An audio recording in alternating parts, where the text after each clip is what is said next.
Hi all, എൻ്റെ topic എന്ന് പറയുന്നത് ഫ്ലഡാണ്. അപ്പം ഫസ്റ്റ് ഓഫ് ഓൾ എന്ന് പറയുമ്പോഴത്തേക്കും ഈ ഫ്ലഡ് എങ്ങനെ ഉണ്ടാകുന്നതെന്ന് വെച്ചാൽ ഒരു ഹൈ സ്ട്രീം ഫ്ലോ ഉണ്ടാകുമ്പോഴാണ് ഒരു ഫ്ലഡ് ഉണ്ടാകുന്നത്. നോർമലായിട്ട് വാട്ടർ ബോഡീസ് ഫ്ലോ ചെയ്യുന്ന പോലല്ല, അതിൽ ഭയങ്കര കുത്തൊഴുക്ക് ഉണ്ടാകുമ്പോഴാണ് ഫ്ലഡ് ഉണ്ടാകുന്നത്. ഇപ്പം എന്താ പറയുക, ഇപ്പം മൺസൂൺ റെയിൻ കൂടുതൽ കിട്ടുമ്പോഴത്തേക്കും അവിടെ റെയിൻ ഉണ്ടാവാറുണ്ട്. പണ്ടത്തെ കാലത്തിൽ ഇത് ഭയങ്കര ഒരു ഡിസാസ്റ്റർ കിട്ടിയിരുന്നില്ല. കാരണം എന്താണെന്ന് വെച്ചാൽ പണ്ട് ഡെവലപ്മെൻറ്റ്സ് കുറവായിരുന്നു, പോപ്പുലേഷനും കുറവായിരുന്നു. അതുകൊണ്ട് ഈ റിവർ ബാങ്ക്സിലും അങ്ങനെ ഈ ഡാമേജ് വരുന്ന പോർഷൻസൊക്കെ ഒഴിഞ്ഞു കിടന്നിരുന്നതാണ്. ഇപ്പോൾ അങ്ങനെയല്ലല്ലോ. ഇപ്പം ഡെവലപ്മെൻറ്റ് കൂടിയതോടെ നമ്മൾ അവിടെ മൊത്തവും നികത്തി വീടൊക്കെ വെക്കുക, ബിൽഡിങ്ങൊക്കെ വെക്കുക, പിന്നെന്താ അവിടെ മൊത്തം താമസിക്കുക, നടക്കുക, അങ്ങനത്തെ കാര്യങ്ങളൊക്കെ ആയപ്പോഴത്തേക്കും ഈ വെള്ളം പോകാൻ സ്ഥലമില്ലാതെ അങ്ങനെ വേറെ റിവേഴ്സിലോട്ടൊക്കെ ചെന്നിട്ട് അവിടെ വെള്ളം പൊങ്ങി വെള്ളപ്പൊക്കം ഉണ്ടാവാറുണ്ട്. പിന്നെ അതിൻ്റെ പ്രൈമറി കോസ് എന്ന് പറയുന്നത് excessive rainfall in the river ഉണ്ട്, ബാക്ക് വാട്ടേഴ്സ് ഇൻ ട്രിബ്യൂട്ടറീസ്. എന്ന് വെച്ചാൽ ഇപ്പം 2-3 റിവേഴ്സ് തമ്മിൽ കൂട്ടിമുട്ടുന്ന സ്ഥലമില്ല, അവിടെ ഒരു കുത്തൊഴുക്ക് ഉണ്ടാവുക. പിന്നെ ദ ഇൻറ്റൻസ് റെയിൻഫോൾ ഉണ്ട്, പുവർ നാച്ചുറൽ ഡ്രെയിനേജ് സിസ്റ്റം ഉണ്ട്, ലാൻഡ് സ്ലൈഡ് ഉണ്ട്, സൈക്ലോൺ ഉണ്ട്. ഇതൊക്കെയാണ് പ്രൈമറി ആയിട്ട് കോസ് ചെയ്യുന്നത് ഫ്ലഡിന്. പിന്നെ 2 തരം ഫ്ലഡ് മാനേജ്മെൻറ്റ്സ് സ്ട്രക്ചറൽ മാനേജ്മെൻറ്റും ഉണ്ട്, നോൺ സ്ട്രക്ചറൽ മാനേജ്മെൻറ്റും ഉണ്ട്. ഫ്ലഡ് മാനേജ് ചെയ്യാൻ വേണ്ടിയിട്ട് എന്ന് വെച്ചാൽ അതിനകത്ത് നേരത്തെ കൊടുത്തിട്ടുണ്ട്. The flood management measures can be categorized into structural and non-structural measurements. അപ്പം ഈ structural measurements for flood management are physical in nature and aim to prevent the flood water from reaching potential damage center, where non-structural measures to keep the people away from the flood.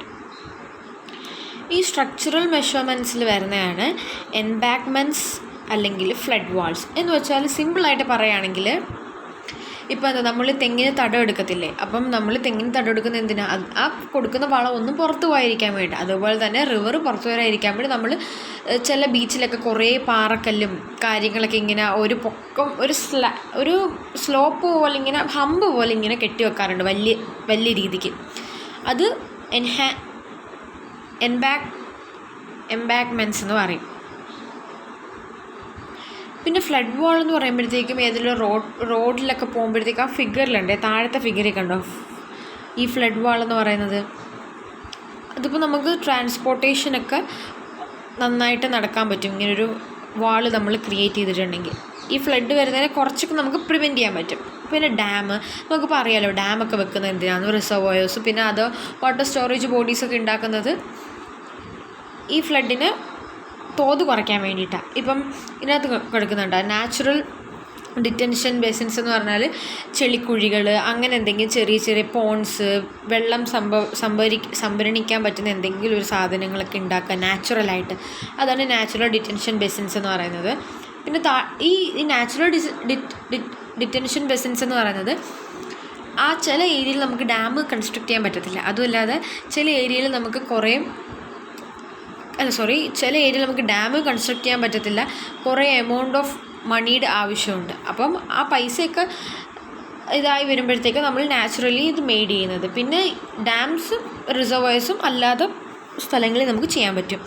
Normally നമുക്ക് dam വെച്ചിട്ട് നമുക്ക് എന്തൊക്കെ ചെയ്യാൻ പറ്റും, നമുക്ക് വെള്ളം ഇല്ലാത്ത സമയത്ത് നമുക്ക് വെള്ളം യൂസ് ചെയ്യാൻ പറ്റും. പിന്നെന്താ അതിനെ സംഭരിച്ച് വെച്ചിട്ട് നമുക്ക് പവർ ഉണ്ടാക്കാൻ പറ്റും. അങ്ങനെ കുറേ യൂസേജസ് ഉണ്ട്. പിന്നെ ചാനൽ ഇമ്പ്രൂവ്മെൻറ്റ്സ് എന്ന് പറയുന്നത് നമ്മളിപ്പോൾ ഒരേ വഴിയിലൂടെ പോകുന്ന വെള്ളത്തിനും കുറേ ബ്രാഞ്ച് വൈസ് പോകുന്ന വെള്ളത്തിനും രണ്ട് ഇതുണ്ടാവും.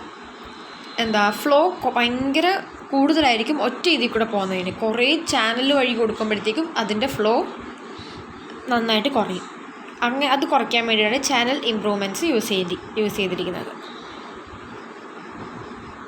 ഈ ഡിസൾട്ടിങ് എന്ന് പറയുന്നത് it is A study carried out so far indicate the aggregation and degradation of the riverbed in certain reach, but they do not confirm the common belief of a general rise in the riverbed.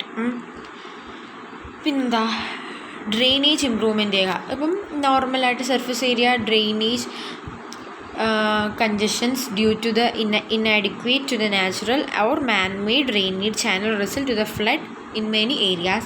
In such cases, constructing new channel or and improving a capacity of a channel may control the flood.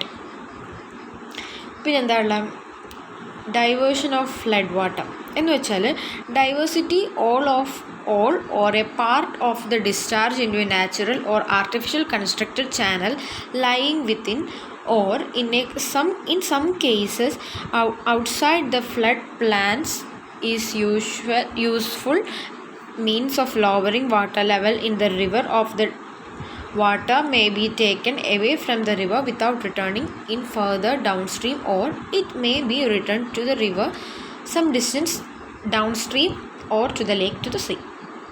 പിന്നെന്ന് പറയുന്നത് catchment area treatment എന്ന് പറയുന്നത് watershed management measures such as developing the vegetative cover, that is afforestation and conversion of soil covers in conjunction with the structural work like check dams, detention basins, etc. as effective measures in reducing flood peak and controlling the sudden of the runoff, and that it is not very effective during the large flood. ഇത് കുറേ large flood വരും നമുക്കിത് effective അല്ല. It does help to reduce the കുറച്ചൊരു ചെറിയ ഒരു control കൊടുക്കാം, അത്രയേ ഉള്ളൂ ഈ കാച്ച്മെൻറ്റ് ഏരിയ എന്ന് പറയുന്നത്. പിന്നെ ആൻറ്റി ഇറോഷൻ വർക്ക് എന്ന് പറയുന്നത് ഈ reverse usually in nature and therefore the rise problems of erosion and various location. ഇങ്ങനെ സോയിൽ ഇറോഷൻസ് ഒക്കെ ഉണ്ടാവത്തില്ല, അപ്പം അതിനെ കൺട്രോൾ ചെയ്യാൻ വേണ്ടി anti erosion works normally take up only for protect our town and industrial areas, group of thinking populated village, railway lines ഒക്കെ നമുക്ക് save ചെയ്യാൻ വേണ്ടിയിട്ടാണ് ഇത് യൂസ് ചെയ്തിരിക്കുന്നത്. സീ വോൾ എന്ന് പറയുമ്പോഴത്തേക്കും the erosion of the land bye see waves. ഈ see waves കാരണം നമുക്ക് ലാൻഡ് നഷ്ടപ്പെടാറുണ്ട്, അപ്പം അതിന് പ്രൊട്ടക്റ്റ് ചെയ്യാൻ വേണ്ടിയിട്ടാണ് ഇത് കൊണ്ടുവന്നിരിക്കുന്നത്. It is in coastal area is A serious problem. Sea wall or a coastal protection work in the form of groiners etc. are constructed to prevent the flooding erosion in coastal area by the sea. പിന്നെ non structural measures എന്ന് പറയുന്നത് നമുക്ക് അവിടെയുള്ള ആൾക്കാരെ നമുക്ക് മാറ്റി താമസിപ്പിക്കാം, അതാണ് first measurements. Flood plan zoning എന്ന് പറയുന്നത് it is natural for a river or overflow its bank in the event of heavy rain in the upper catchments and spill into the flood plains, which are basically its domain. Extensive and often unplanned use of flood plans by man, disagreeing by the basic fact that it is the part and parcel of the river, leads to damage. This is one of the main factors responsible for the flood damage reported from the different part of our country. Investment in the flood section. The increases in the flood plans has been responsible for ever growing damage over the year.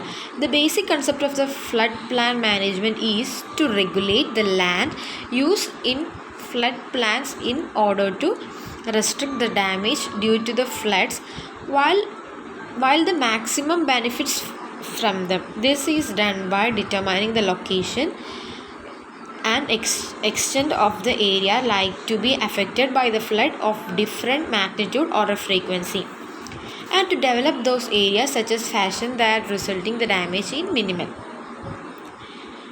ഇതിൻ്റെ basic concept എന്ന് പറയുന്നത് it is to regulate the land use in the flood plains to restrict the damage by causing the flood. ഈ flood കാരണം കുറേ ഡാമേജസും ഒക്കെ ഉണ്ടാവാറുണ്ട്, അതിനെ നമുക്ക് പ്രൊട്ടക്റ്റ് ചെയ്യുക. Therefore, the aim to determine the locations and extend the area development activities. ആ റിവറിൽ ഒരു കുറച്ച് സ്പേസ് വിട്ടിട്ട് ബാക്കിയുള്ള സ്ഥലങ്ങളൊക്കെ നമുക്ക് യൂസ് ചെയ്യാം. അങ്ങനെ ഒരു ആൾക്കാരെ മാറ്റിയിട്ട് അവിടെ ഡേഞ്ചറസ് സിറ്റുവേഷൻ അവോയ്ഡ് ചെയ്യുക എന്നാണ് ഇതിൻ്റെ ഒരു പ്ലാനിങ് നമ്മൾ ഉദ്ദേശിക്കുന്നത്. Pre requests for the enforcement of flood plan zoning. The basic requirement to be taken can be before implementing flood plan zoning are as follows: broad demarcation of area vulnerable to flood and preparation of a large scale maps. നമുക്ക് മാപ്പൊക്കെ ഉണ്ടാക്കാം, കാരണം എത്ര ദൂരം വരും, എത്ര ദൂരം ഇത് പോവേണ്ടി വരും, നമുക്ക് അവിടെ നിന്നൊക്കെ ആൾക്കാരെ മാറ്റി ഡേഞ്ചറസ് സിറ്റുവേഷൻ അവോയ്ഡ് ചെയ്യാൻ പറ്റും. Marking of reference river gauges, പിന്നെന്തുവാ making of likely submission area for different flood stage rain water on the map. പിന്നെ regulation of land use in flood prone areas. There can be different consideration for such regulation. For example, the area likely to be affected by the flood up to 10 years frequently should be kept reserved only for gardens, parks, playground, etc. The residential or public building or any commercial building, industries and public and utilized should be prohibited in this. എന്ന് വെച്ചാൽ 10 വർഷം കൊണ്ട് അവിടെ എന്തെങ്കിലും, അവിടെ 10 വർഷമായിട്ട് അവിടെ flood effect ചെയ്യുന്നുണ്ടെങ്കിൽ അവിടുന്ന് ബിൽഡിങ്ങുകളോ ഗാർഡൻസോ പാർക്കോ പ്ലേ ഗ്രൗണ്ട്സ് എന്തെങ്കിലും ഉണ്ടെങ്കിൽ അത് അവിടെ നിന്ന് റിമൂവ് ചെയ്യുക. പിന്നെ flood in 25 year frequently flood വരുവാണെങ്കിൽ residential building could be permitted with certain construction on a site and minimum level and prohibited the construction of basement and minimum level and approach the road. In urban areas these should be double. Ground floor could be utilized for school and other non-residential purposes. The categorization and prioritization of structure in flood plan zoning. എന്ന് പറയുന്നത് in regulation of a land use in flood plans, different type of building and utility services can be grouped under 3 priorities from the point of view of the damage likely occur by the flood. ഈ flood ഉണ്ടാകുമ്പോൾ നമുക്ക് കുറേ damages വരും. ഈ damages വരുന്ന ഓരോ priority വെച്ചിട്ട് നമ്മൾ 3ആയിട്ട് ഡിവൈഡ് ചെയ്തിട്ടുണ്ട്. ഫസ്റ്റ് പ്രയോറിറ്റി എന്ന് പറയുന്നത് defence installation, industries, public utilises and hospital, electricity and water supplies, telephone exchange, അതൊക്കെ നമുക്ക് ഫസ്റ്റ് ഇതിൽ ഉൾപ്പെടാം. സെക്കൻഡ് പറയുമ്പോൾ public institutions, government offices, universities, public libraries, building should be above the level corresponding 25. ഇതൊന്ന് ഈ രണ്ടാമത് പറഞ്ഞേക്കുന്നത് 25 ഇയറിൽ ഫ്ലഡ് അല്ലെങ്കിൽ 10 ഇയറിൽ rainfall with that all buildings in vulnerable zone. എന്ന് വെച്ചാൽ ഇത് സാധനങ്ങളൊക്കെ 25 വർഷം ആയിട്ട് എപ്പോഴും വന്നുകൊണ്ടിരിക്കുന്ന ആ ഫ്ലഡ് ഏരിയയിൽ നിന്ന് മാറ്റി വെക്കണം. മറ്റേന്ന് വെച്ചാൽ 50 വർഷമാണ് ആദ്യത്തെ, ഞാൻ അത് പറയാൻ വിട്ടുപോയതാണ്. പിന്നെ പ്രയോറിറ്റി നമ്പർ 3 എന്ന് പറയുന്നത് പാർക്ക്, ഗാർഡൻസ് ഒക്കെ ഉണ്ടെങ്കിൽ, അങ്ങനത്തെ കാര്യങ്ങളൊക്കെ ഉണ്ടെങ്കിൽ അത് മാക്സിമം അവോയ്ഡ് ചെയ്യുക എന്നുള്ളതാണ്. Since every city needs some open area and gardens, by restricting building activities in a vulnerable area it will be possible to develop parks and park ground which would provide a proper environment for a growth of a city. ഇതെന്ന് പറഞ്ഞാൽ ഈ figure കാണിക്കുന്നത് വെച്ചാൽ flood plan zoning ആണ്. എന്ന് വെച്ചാൽ ഇപ്പം ഞാൻ നേരത്തെ പറഞ്ഞ primary, secondary,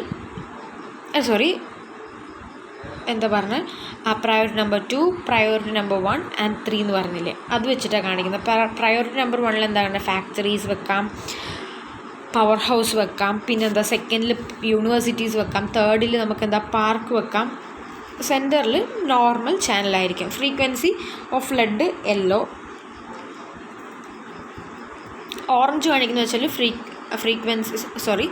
flood once in A 25 വർഷത്തെ ഏതെങ്കിലും ഒരു വട്ടം അങ്ങനെ വരുന്നതായിരിക്കും. 100 ഇയേഴ്സ് ഉണ്ട്, അതൊക്കെയാണ് ഗ്രീൻ. ഇപ്പം നമ്മൾ പിന്നെന്താ ഫ്ലഡ് പ്രൂഫിങ്. ഈ ഫ്ലഡ് പ്രൂഫിംഗ് എന്ന് പറയുന്നത് എന്താ, it is A measures helps greatly in migration of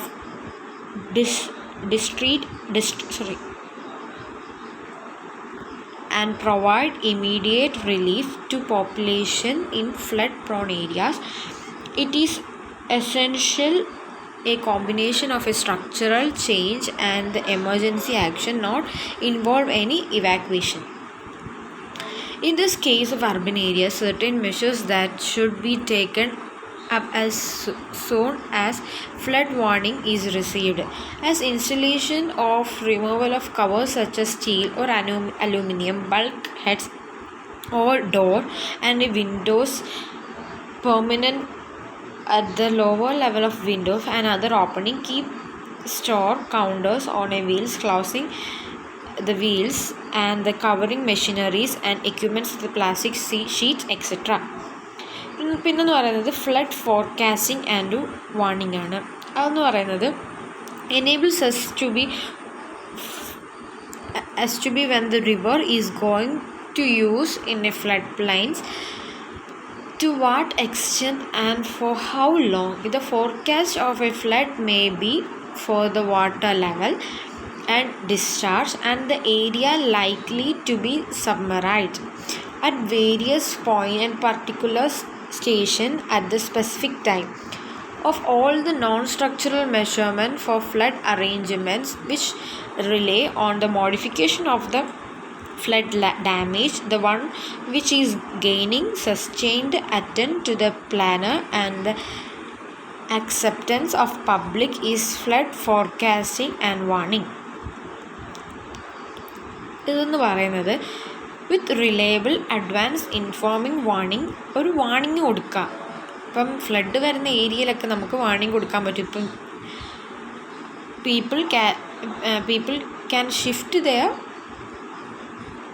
things to the safe place. നമുക്ക് ഇങ്ങനെ ഒരു വാർണിംഗ് നേരത്തെ കൊടുക്കുമ്പോഴത്തേക്ക് നമുക്ക് നമ്മളെ പ്രോപ്പർട്ടീസും അങ്ങനെ എന്തെങ്കിലും ഷിഫ്റ്റ് ചെയ്യാൻ പറ്റുന്നതാണെങ്കിൽ നമുക്ക് ഷിഫ്റ്റ് ചെയ്ത് സേഫായിട്ട് വെക്കാൻ പറ്റും.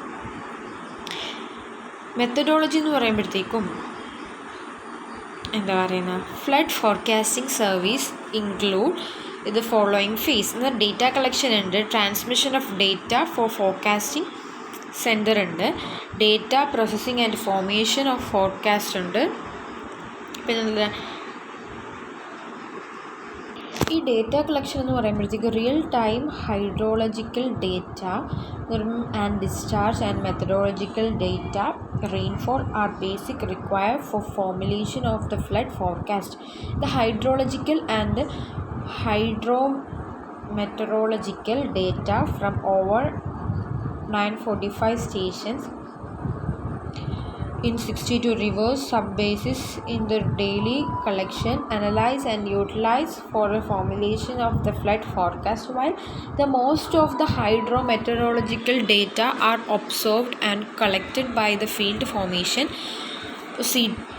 CWC and Flood Management Office of IMD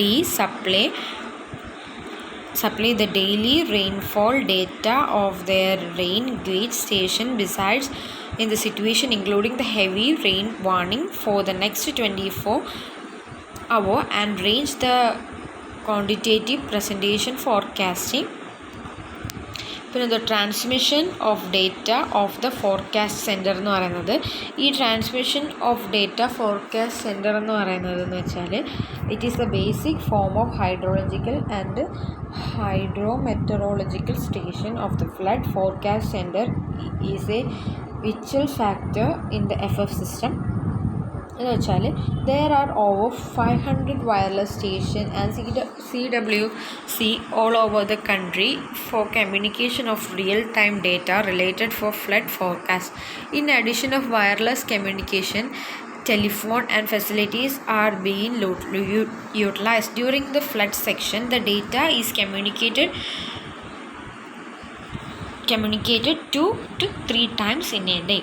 The frequently transmission is increased to an hourly basis in the flood situations of demand. Thus, the CWC is maintained a reliable and quick system to data transmission.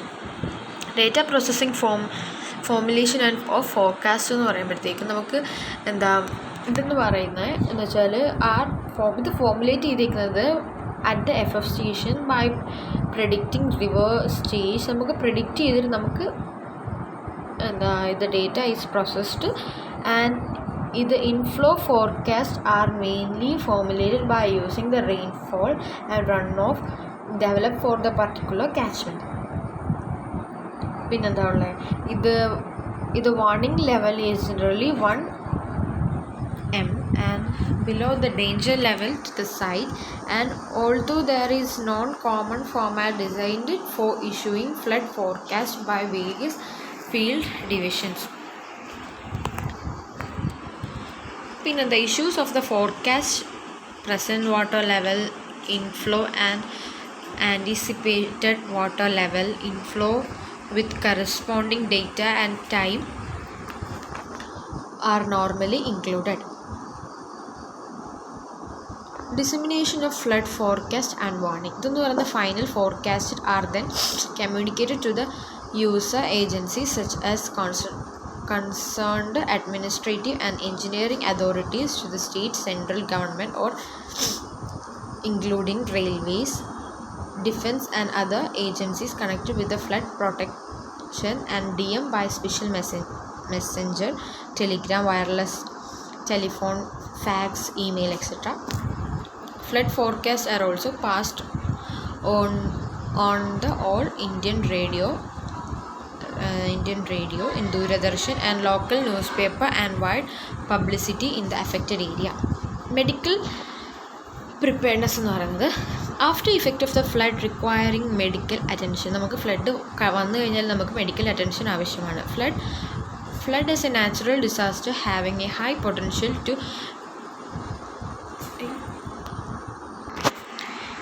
After effects of the flood requiring. Okay, അതെന്ന് പറയുമ്പോഴത്തേക്ക് നമുക്ക് എന്തെങ്കിലും injuries ഉണ്ടായാലോ, എന്തെങ്കിലും നമുക്ക് ബോഡിക്ക് എന്തെങ്കിലും പ്രശ്നങ്ങൾ വന്നിട്ടുണ്ടെങ്കിലോ നമുക്ക് മെഡിക്കൽ അറ്റൻഷൻ കിട്ടും.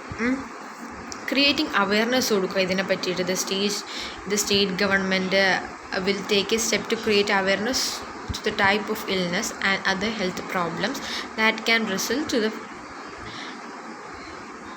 aftermath of the flood to all medical teams and the community of at large. Medical store എന്ന് പറയുമ്പോഴത്തേക്കും medical kit will be provided or prepared by the management of flood കൺസൾട്ടീസ്.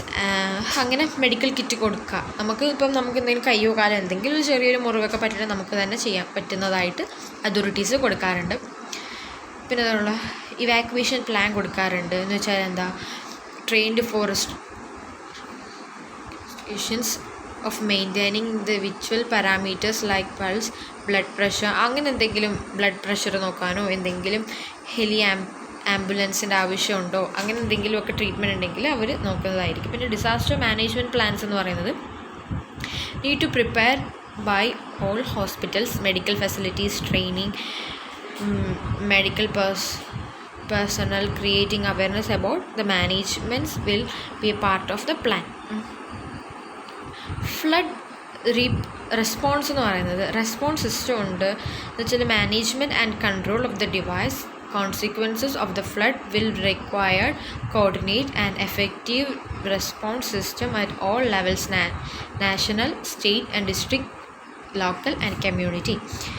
Institutionalization എന്ന് പറയുന്നത് scale of a response of the flood and corresponding role players will be identified and mobilized at the district, state or national level depending on the magnitude and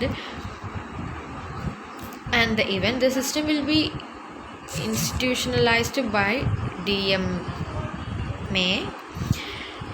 Then evacuation plan. Evacuation of a human population and livestock is only the prescribed means to save them from the fury of flood. And evacuation എന്ന് പറയുമ്പോഴത്തേക്കും designing a department and specific summarized action plan to save the lives immediately follow or before an emergency as per the local scale flood risk profile to the region and to respond to any emergency. Prepare ചെയ്യുക. making on a line inventory of emergency relief കൊടുക്കാനായിട്ട്. building confidence among them. പിന്നെന്താ, estimation of the severity of a flood ഉണ്ട്. As a local communication infrastructure often fails, ഇത്